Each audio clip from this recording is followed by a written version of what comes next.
شام غم و غمخانه طفلان بود امشب در کربلا شام ایران بود امشب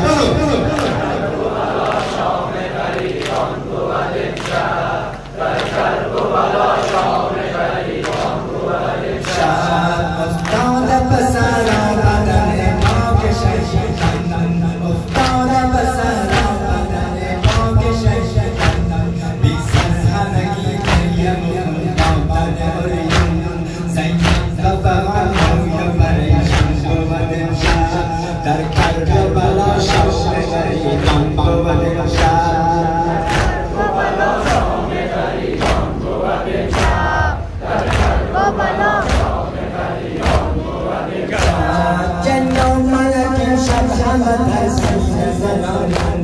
جنو ملک شب همه ناله گذاری همه و شام جنو آوه همگی کاسر کیوان بود امشب در کربلا شام غریبان بود امشب در کربلا شام غریبان بود امشب در کربلا شام غریبان بود امشب اما حسین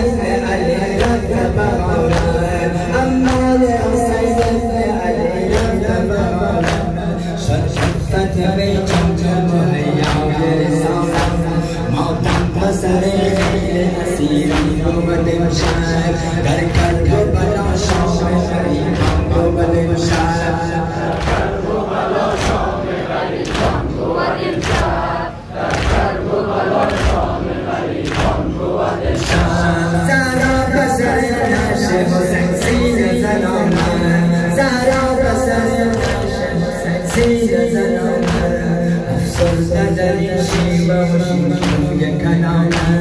اشکی گمش از دیده به دامن بود امشب در کربلا شام غریبان بود امشب در کربلا شام غریبان بود امشب در کربلا شام غریبان بود امشب زهرا بسر نعش حسین سینه زن آمد زهرا بسر نعش حسین سینه زن آمد افسرده در این شیوه